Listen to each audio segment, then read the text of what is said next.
This being the third Gambit released in recent memory, should I hold or should I hit? Maybe it's worth it, no?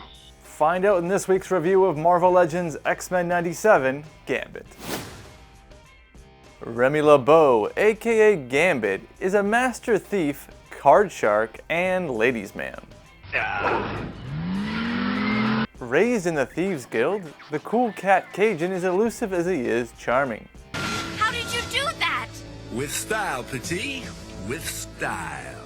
When comparing the last two Gambit Marvel Legends, the only new thing is the trench coat and the head sculpt. Sure, you may have some differences in the color of the plastic or the paint, but the sculpt is the same. Speaking of which, let's look at the head sculpts. From the eldest to the most recent, they've progressively gotten better.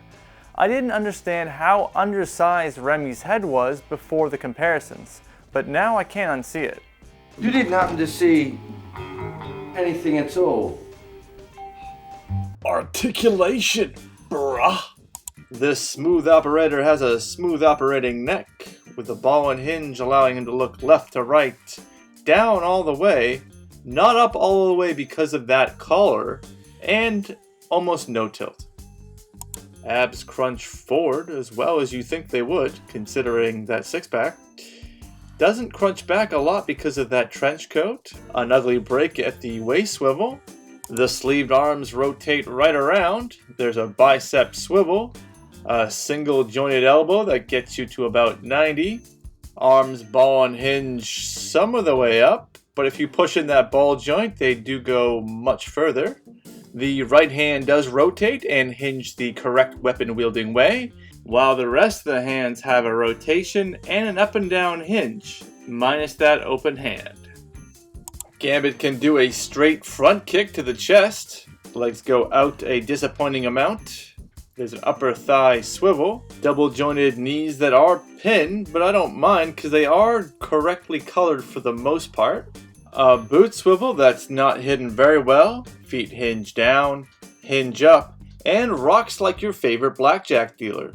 18, 27, 35, dealer bust. Looks like you all win again. Yeehaw! Accessories!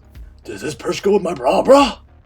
The bow staff is as thin and gummy as you'd expect. The right gripping hand has the correct hinge, which makes a hell of a difference when posing. But like the previous releases, the hand is too loose to hold the staff securely. No one wants a loose grip on the staff, am I right, fellas? Fine. I'll do it myself. The kinetically charged playing cards do have more of a pink detail this time around, but the cards are too small for this scale. The heavily saturated purple-pink effects do stand out more. However, they are the exact same sculpt as the previous releases. That also goes for the left peace sign, a hand gripping hand that fits a tiny energized playing card, and the kinetic energy effect that needs to be retired. Go sit yourself. The coat limiting his movement means a master thief couldn't steal a musical chair if his life depended on it. So while his legs are quite flexible, Gambit cannot go sit himself.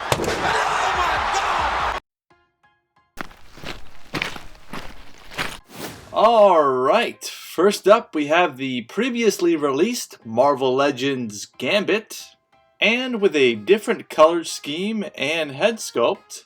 Doing a little bit of thieving, here's Gambit. And just for giggles, here's the Toy Biz Gambit.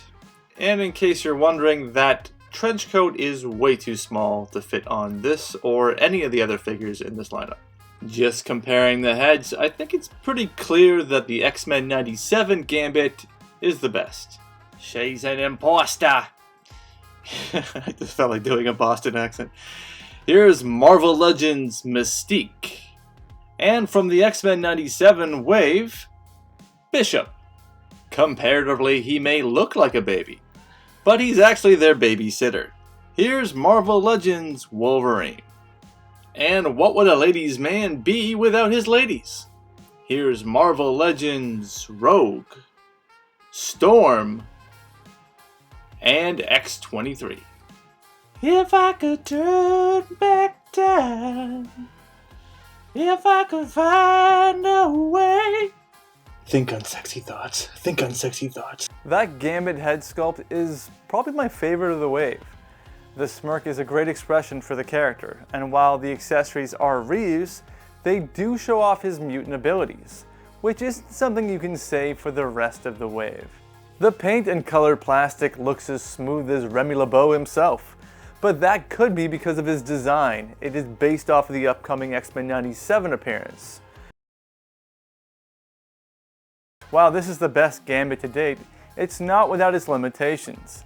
A swappable windswept coat to go along with the windswept hair would have been great for more dynamic posing, similar to what we got with that Storm in that Thunderbirds 2-pack. The coat is softer than previous releases, but don't expect to get Gambit into any acrobatic poses that he's known for. You don't take this pose air serious.